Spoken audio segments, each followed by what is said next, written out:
Kota Tegal yang berada di Provinsi Jawa Tengah dikenal sebagai negeri poci. Menilik sejarahnya, kebiasaan minum teh masyarakat Tegal berakar dari negeri Tiongkok dan menjadi tradisi turun-temurun yang masih dilestarikan hingga saat ini.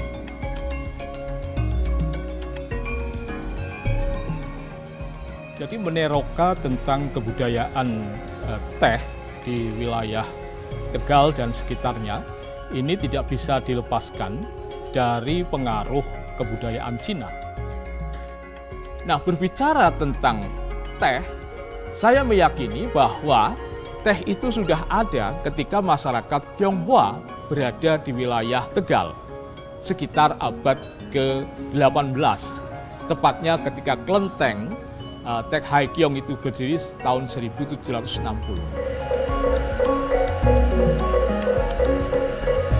Tetapi secara komersialisasi untuk produk tanaman teh itu baru direalisasikan ketika teh sebagai tanaman komersial itu untuk dijadikan politik yang disebut dengan kultur stelsel itu.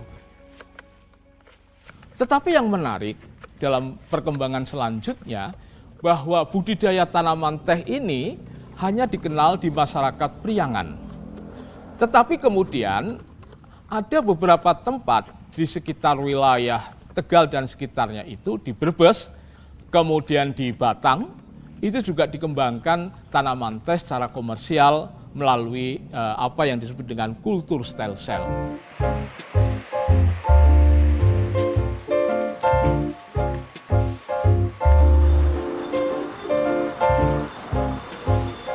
Keunikan dari komersialisasi ini kemudian bahwa Tegal itu punya keunikan.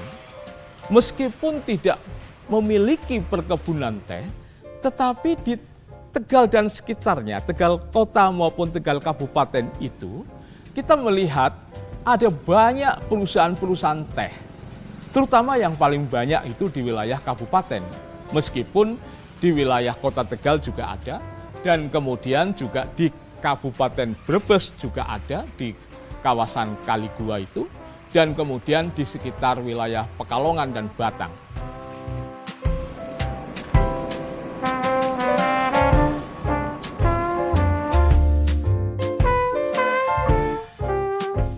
Munculnya perkebunan teh kemudian diikuti oleh berdirinya pabrik-pabrik pengolahan teh di Jawa Tengah. Seiring waktu, industri teh yang dipelopori oleh etnis Tionghoa terus mengalami kemajuan pesat di kota Tegal, khususnya di wilayah Selawi. Salah satunya terlihat pada pendirian usaha Teh Wangi yang dikelola oleh keluarga Sugiharto Sosrojoyo yang telah dirintis sejak tahun 1940.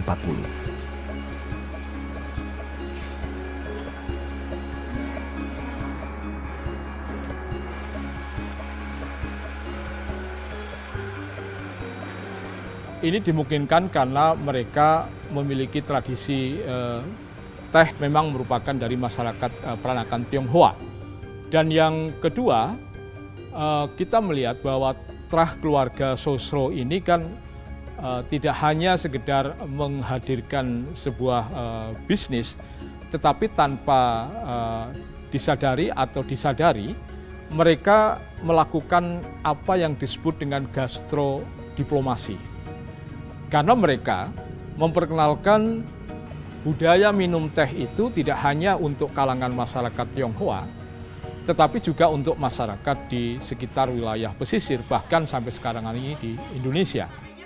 Dan yang kedua, memang peluang bisnis ini mereka menjadi bagian dari hal yang bisa kita ketahui dari geliat karakter masyarakat peranakan Tionghoa.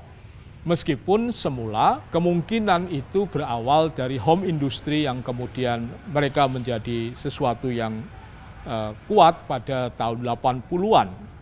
Meskipun kita ketahui berdirinya terah keluarga Sosrojoyo ini dikatakan masih relatif baru dalam pengertian memperkenalkan itu dibandingkan dengan pada saat komoditas teh itu diambil oleh pemerintah kolonial dalam sistem kultur stelsel itu.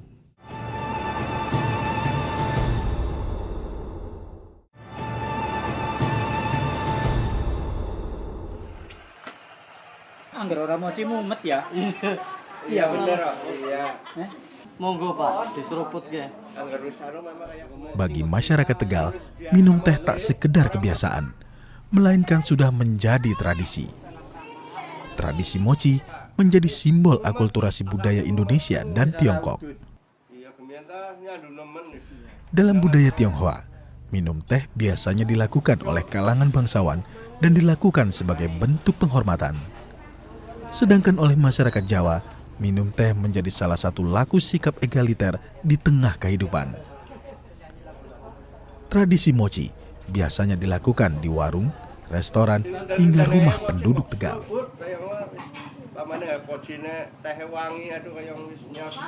Dan kalau saya lihat, kalau jujur, mochi itu bukan minuman rakyat dalam arti massa. Coba mochi itu berapa debit air yang kan paling hanya 4 cangkir. Kalau yang saya pelajari itu hanya untuk kelas pemikir. Maka ada istilah cangkir, kirata bahasa, dicancang pemikir, pikiran. Nah, kalau buruh pada umumnya, minumnya itu dengan teko, ketel. Di antara buruh yang cerdas, diminta solusi, inovasi, ide-ide cerdasnya oleh majikan. Nah, itulah yang mochi. Kan debitnya hanya untuk 4 orang. Kelompok terpilih mochi. Nah, seiring situasi nggak aman, udahlah bebas mochi itu siapa saja. Tapi saya meyakini mochi itu elit awalnya. Meskipun teh itu adalah kuliner yang diadopsi dari kebudayaan Tionghoa, tetapi masyarakat pesisir memiliki kreativitas tersendiri di dalam perjamuan minum teh. Di antaranya adalah setiap kali perjamuan minum teh itu tidak menggunakan waktu-waktu tertentu. Jadi mereka minum teh bisa digelar kapan saja. Ini berbeda dengan kebudayaan minum teh yang ada di wilayah Inggris atau Eropa ya, atau Amerika, bahkan di Jepang. Tetapi di masyarakat pesisir ini minum teh itu bisa pagi, bisa siang, dan bisa malam. Jadi tidak ada waktu khusus tertentu untuk perjamuan teh. Kemudian lokal jenius atau kreativitas yang berikutnya adalah bahwa ketika minum teh itu ada pendampingnya, yaitu gula, khususnya adalah gula batu.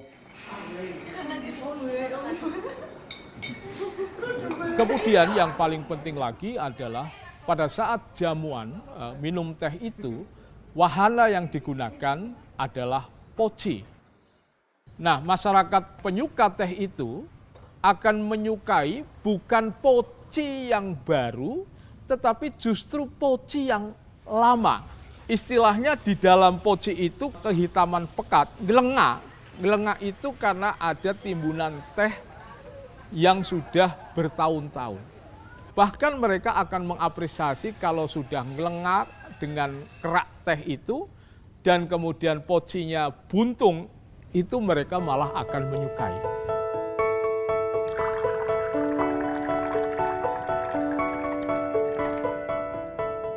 Keunikan mochi terletak pada cara penyajiannya.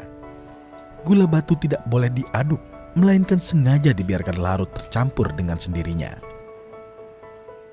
Inilah karakter penyajian yang menghasilkan cita rasa mochi. Ibaratnya hari ini Anda nyuguh tamu, kemudian tehnya dingin, kemudian agak pucat, itu gagal sesuai yang diidealkan oleh orang Tegal. Maka nas gitel dan atau was gitel itu akronim wangi sepet. Sepet itu jangan terlalu bening dong, kok pelit amat. Wangi sepet, legi itu manis, kental. Was gitel atau nas gitel itu betul. Jadi ketika nggak panas pun nggak ideal, maka wangi sepet, legi gitu. Nas itu panas. Memang panas itu kan menyegarkan kan. Sebenarnya pesan yang terwadai dalam pikiran mochi, hidup itu jangan instan utopianisme, kayak sulapan. Sek topi tuang, mesti butuh waktu untuk lebih pekat. Kemudian begitu nggak nuangnya nggak langsung ditumpahkan kan, cer itu loh. Nah, benturan antara gula batu dan cangkir yang panas teh itu filosofi hidup itu keras. Tapi bersabar bersama proses nanti akan hidup semuanya. Jadi filosofi secara umum kamu harus bersabar bersama proses. Nggak mungkin Anda lahir terus loncat tinggi, ya bertahap lah. Mochi juga gitu. Ada gula batu yang keras dituangkan, kan nggak langsung manis karena masih digoyang-goyang, hidupnya begitu. Setelah itu baru menemukan yang ideal. Nanti pada akhirnya baru setelah agak ke bawah lah, nah ini sudah kena itu. Itu filosofi.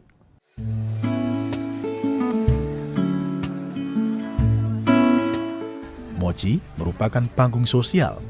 Dari tradisi sederhana tercipta silaturahmi, pembauran, kebersamaan, persaudaraan, kontrol sosial, dan keterbukaan yang akhirnya menciptakan keseimbangan hidup di tengah masyarakat.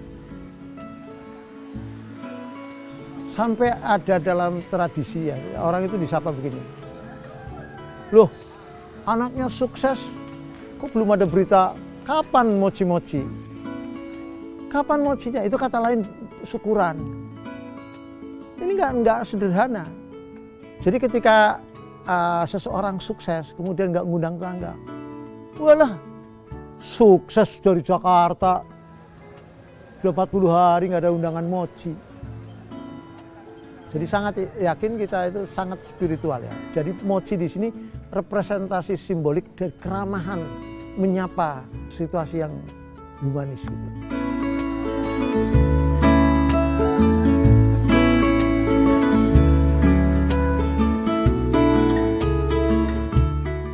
Nah, sesuatu yang indah ini dalam menjadi media komunikasi, mengapa nggak dilestarikan? Konsep pelestarian dan pengembangan yang diintroduksi Undang-Undang Kebudayaan kan agar dilestarikan, apalagi punya konteks sosial tadi.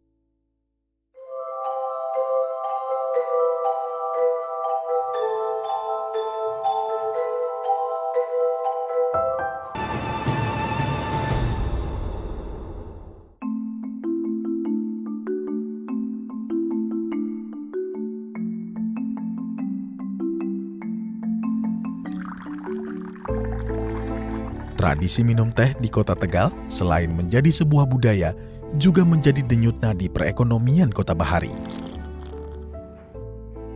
Tradisi mochi mendorong tumbuhnya kolaborasi antara pabrik teh dengan industri gula batu, poci tanah liat, dan masyarakat pecinta teh yang merujuk pada terserapnya ribuan tenaga kerja lokal. Teh salah satunya itu adalah yang saya amati itu tidak hanya bergerak dalam satu titik kaum pemodal atau pemilik atau owner, tetapi ada aspek lain. Ada konsumen. Nah, rata-rata konsumen yang menggilai teh ini adalah masyarakat kebanyakan. Ini. Kemudian berjalannya teh itu kan ditopang oleh para pekerja. Para pekerja inilah yang kemudian menghidupi sebuah dinamika perkembangan industri teh. Tetapi yang saya ini luput dari amatan kita, bahwa melalui teh ini menjadi sarana upaya merekatkan dan sebagai diplomasi kebudayaan melalui kuliner, atau kita melihat keberadaan keluarga Sosrojoyo dan keluarga-keluarga lainnya yang bergerak di bidang industri teh ini, yaitu menghadirkan nuansa gastro diplomasi tidak hanya bagi masyarakat di Indonesia, tapi bahkan di luar negeri dengan beranjak dari kemasan bahan baku teh. Dan teh ini akhirnya menjadi teh sebagai kuliner yang populer. Bahkan baik Kota Tegal maupun Kabupaten Tegal itu kan mengukuhkan teh ini sebagai bagian ikon kuliner, yang semestinya ini juga perlu untuk dicatatkan sebagai warisan budaya tak benda atau WPTB di bidang kuliner selain tahu aci.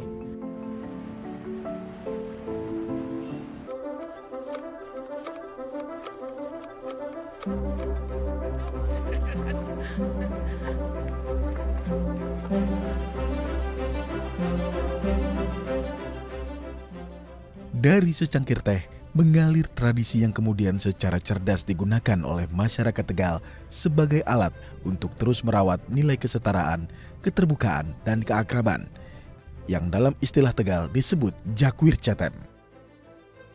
Jadi sangat indah ketika alkulturasi budaya dilanjutkan.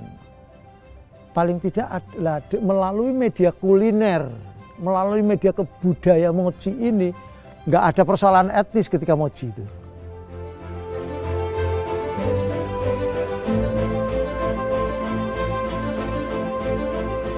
Dari kisah teh itu, tidak hanya berbicara tentang ketionghoaan, tetapi bagaimana jamuan teh dan seperangkat yang berkaitan dengan teh itu telah mempertalikan satu penyatuan dan identitas bersama. Tidak hanya sebagai milik Tionghoa, tetapi menjadi milik masyarakat bersama. Inilah yang saya kira kita belajar dari narasi teh yang sudah dipersembahkan oleh masyarakat peranakan Tionghoa dan dijadikan sebagai kekuatan identitas bersama.